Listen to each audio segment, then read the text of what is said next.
Malam itu hujan turun deras. Angin berembus kencang membuat semua pintu dan jendela bergetar.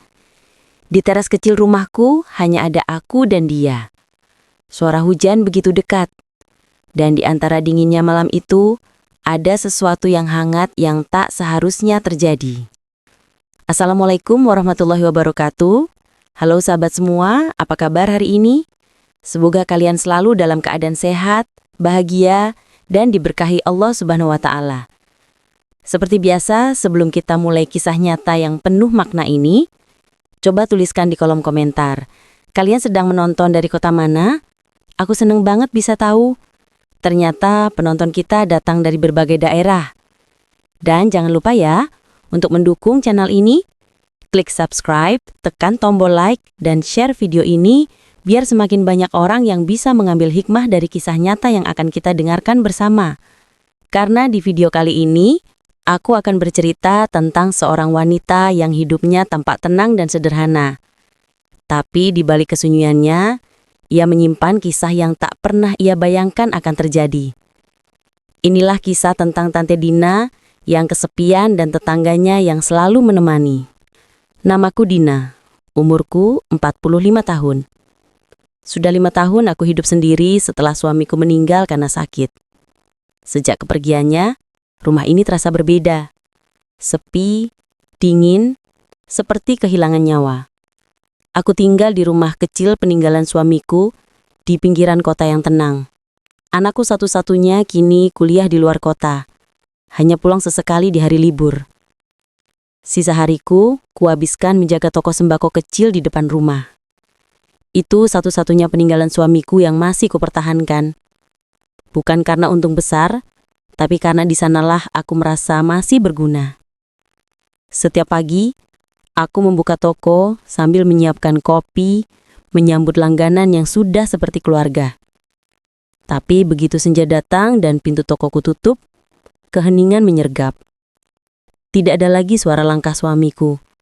Tidak ada lagi tawa anakku. Hanya suara jam dinding dan deru motor tetangga yang lewat. Di antara orang-orang yang sering lewat, ada satu yang sering membantuku. Namanya Anto, usia 26 tahun.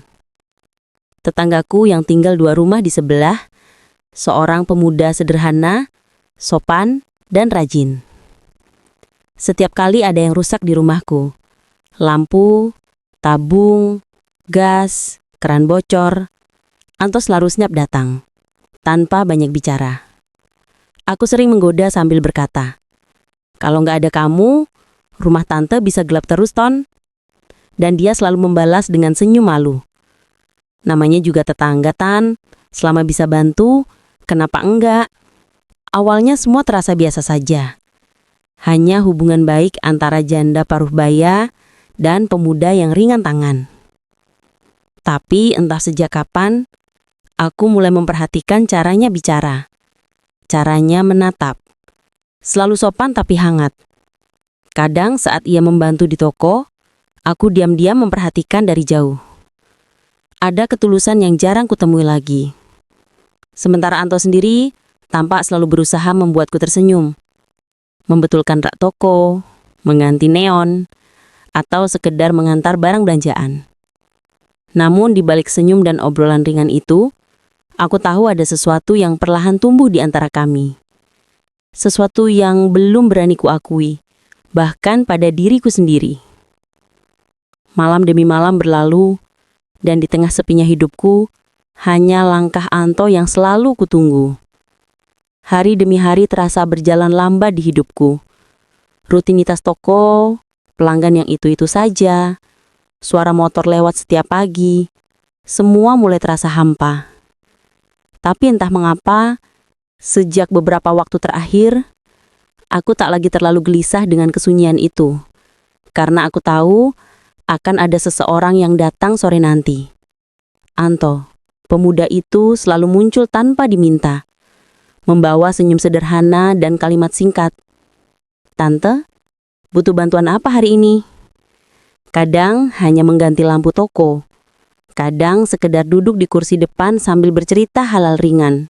Tentang pekerjaannya sebagai kurir, tentang teman-temannya, tentang hidupnya yang serba pas-pasan, tapi penuh syukur. Aku sering tersenyum mendengarnya. Ada kejujuran yang lama tak kutemui dari siapapun. Suatu sore, hujan turun deras. Air menetes dari atap toko, dan aku panik karena genting bocor. Tanpa pikir panjang, aku menelepon Anto. Tak sampai 15 menit, dia sudah datang dengan jas hujan. Wajahnya basah kuyup tapi tersenyum.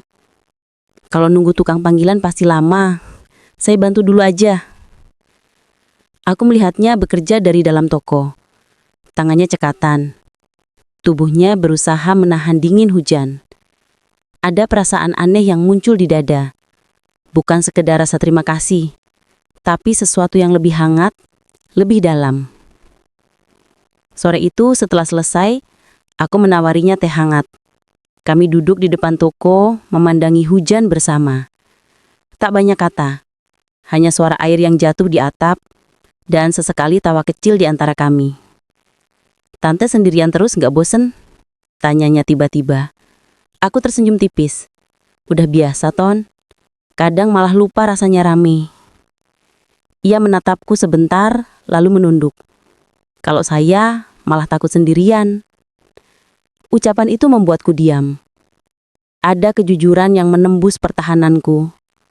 Untuk pertama kalinya, sejak lama, aku merasa dilihat. Bukan sebagai janda. Bukan sebagai pemilik toko. Tapi sebagai seorang perempuan yang masih punya hati dan perasaan. Sejak saat itu hubungan kami berubah. Setiap kali Anto datang, aku merasa rumah ini kembali hidup. Ada tawa, ada suara, ada kehangatan. Dan di tengah semua kesederhanaan itu, aku mulai sadar, kadang yang paling kita butuhkan bukan harta atau kemewahan, tapi seseorang yang mau duduk di sebelah kita dan benar-benar hadir. Malam itu, hujan turun lagi. Angin berembus kencang membuat daun mangga di depan rumah bergoyang keras. Aku baru saja menutup toko ketika tiba-tiba lampu di kamar mandi padam. Gelap total. Aku berdiri bingung di depan pintu kamar mandi sambil membawa bohlam baru. Tanganku gemetar. Bukan karena takut, tapi karena aku tahu aku tak bisa menggantinya sendiri. Tanpa pikir panjang, aku mengambil ponsel dan menekan nomor yang sudah terlalu sering kusimpan di panggilan cepat. Anto, panggilku pelan. Suaranya terdengar di ujung sana. Hangat seperti biasa. Ada apa, Tan? Lampu kamar mandi mati. Kamu bisa kesini sebentar? Tak sampai setengah jam, suara motornya sudah terdengar di depan rumah. Ia datang membawa senter kecil dan tangga lipat. Wajahnya basah kuyup oleh sisa gerimis. Tapi senyumnya tetap ramah. Tante, gak apa-apa sendirian? Aku menggeleng sambil tersenyum. Udah biasa, Ton, tapi kali ini agak takut gelap. Dia tertawa kecil. Ya udah, sini saya bantu. Ia memanjat tangga kecil di kamar mandi, mengganti bohlam yang mati. Cahaya lampu kembali menyala, memantul di dinding putih yang lembab. Aku berdiri di bawah memperhatikan dia bekerja. Wajahnya serius, tapi lembut. Ada sesuatu dalam suasana itu yang sulit dijelaskan. Selesai mengganti lampu, ia turun perlahan lalu menatapku. Udah beres, Tan, sekarang terang lagi. Aku tersenyum. Terima kasih, Ton. Kamu selalu bisa diandalkan. Anto hendak pamit. Tapi di luar angin berembus makin kencang. Suara petir menggema keras. Disusul dentuman hujan di atap. Aku menatap keluar jendela dan berkata pelan.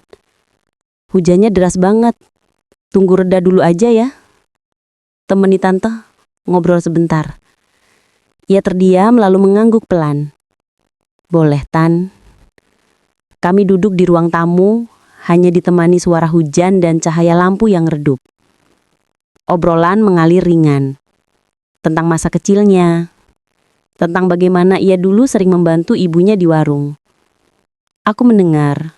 Sesekali tertawa kecil, lalu tiba-tiba petir menyambar begitu dekat. Cahaya putih menembus jendela, membuatku terkejut dan tanpa sadar menutup mata. Aku spontan menatap ke arahnya. Ia terlihat sama kagetnya. Tapi, tatapan kami bertemu. Waktu berhenti sejenak. Tak ada suara selain hujan. Aku bisa merasakan detak jantungku sendiri, cepat dan berat. Beberapa detik berlalu, dalam diam, aku sadar ada sesuatu yang berubah malam itu. Sebuah batas tipis yang nyaris tak terlihat, tapi terasa jelas di hati kami. Malam itu, tak ada yang perlu dikatakan, tak ada yang harus dijelaskan. Karena terkadang keheningan bisa berbicara jauh lebih keras daripada kata-kata. Dan malam itu menjadi malam yang hanya aku dan Anto yang tahu. Pagi menjelang dengan perlahan, sisa hujan masih menetes dari atap, menimbulkan bunyi ritmis di talang rumah. Udara dingin menusuk kulit. Tapi di dalam rumahku, suasananya justru lebih dingin lagi. Bukan karena cuaca, tapi karena kebisuan yang menggantung sejak subuh. Anto masih duduk di kursi dekat jendela. Kami berdua diam, sibuk dengan pikiran masing-masing. Aku membuatkan teh hangat, tapi tanganku gemetar saat meletakkannya di meja. Tak ada satupun dari kami yang tahu harus memulai pembicaraan dari mana. "Udah pagi ya, Tan?" Katanya pelan. Aku hanya mengangguk. "Iya, cepat sekali." Malam lewat. Ia menatapku sejenak, lalu menunduk. "Maaf kalau semalam aku buru-buru memotong." Suaraku bergetar. "Nggak usah dibahas, Ton. Kadang hal yang terjadi cukup disimpan di hati aja." Ia mengangguk pelan, lalu menghela napas panjang. Ada sesuatu di wajahnya, perasaan bingung, bersalah, tapi juga lega. Aku sendiri tak tahu apa yang kurasakan antara takut, hangat, dan kosong di waktu bersamaan. Setelah beberapa menit, ia berdiri. "Saya pamit dulu, Tan. Banyak kiriman pagi ini." Aku hanya mengangguk lagi, menatap punggungnya yang perlahan menjauh dari pintu. Langkahnya terdengar di teras lalu hilang bersama suara motor yang menjauh. Begitu pintu tertutup, aku duduk terdiam lama. Pandangan mataku kosong, menatap gelas teh yang kini mulai dingin. Malam tadi seharusnya hanya malam biasa. Tapi entah kenapa rasanya seperti sesuatu di hidupku telah bergeser. Beberapa hari setelahnya, Anto masih datang seperti biasa. Membantu, memperbaiki toko, mengangkat barang, atau sekadar menyapa. Tapi ada jarak halus yang tak terlihat di antara kami. Senyumnya masih sama, tapi kini terasa hati-hati. Aku pun begitu. Kami seolah saling menghindari mata satu sama lain. Namun setiap kali ia pergi, rumah ini kembali sunyi, dan hatiku kembali terasa hampa. Aku tahu, aku tak boleh berharap apapun. Tapi diam-diam aku menunggu langkah kaki yang sama.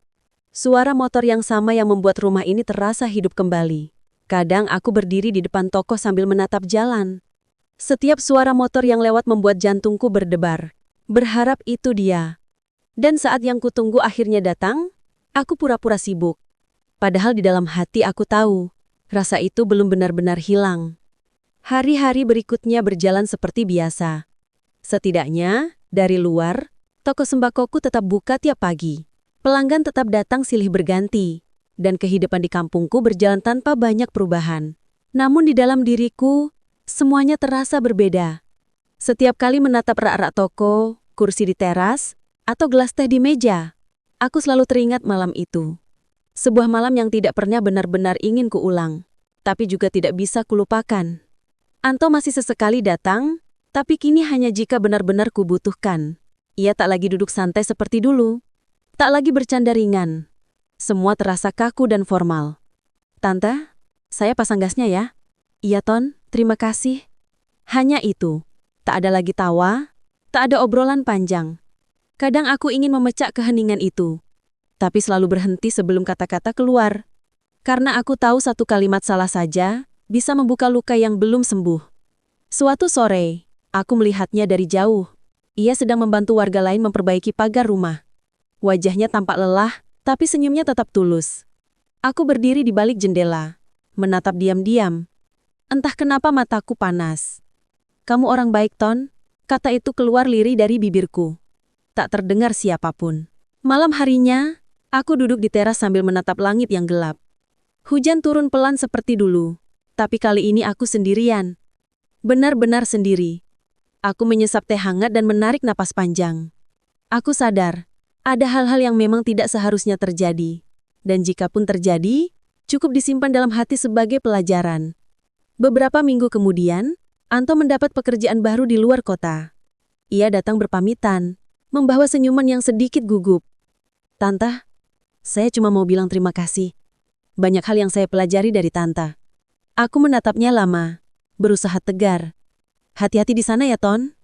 Jangan lupa makan. Jangan terlalu keras kerja." Ia mengangguk lalu pergi. Langkahnya perlahan menghilang di ujung gang, meninggalkan sunyi yang sama seperti 5 tahun lalu. Saat suamiku pergi selamanya, aku kembali ke dalam rumah menatap cermin. Di sana aku melihat seorang wanita yang sudah melewati banyak kehilangan, tapi masih berusaha kuat. Dan malam itu untuk pertama kalinya, aku tersenyum. Bukan karena bahagia, tapi karena akhirnya aku bisa menerima semuanya. Pesan moral. Kesepian bisa membuat seseorang kehilangan arah. Tapi cinta sejati bukan tentang memiliki, melainkan tentang tahu kapan harus melepaskan. Kadang orang yang datang di masa sepi bukan untuk dimiliki selamanya, melainkan untuk mengingatkan bahwa kita masih punya hati yang bisa merasakan. Iya,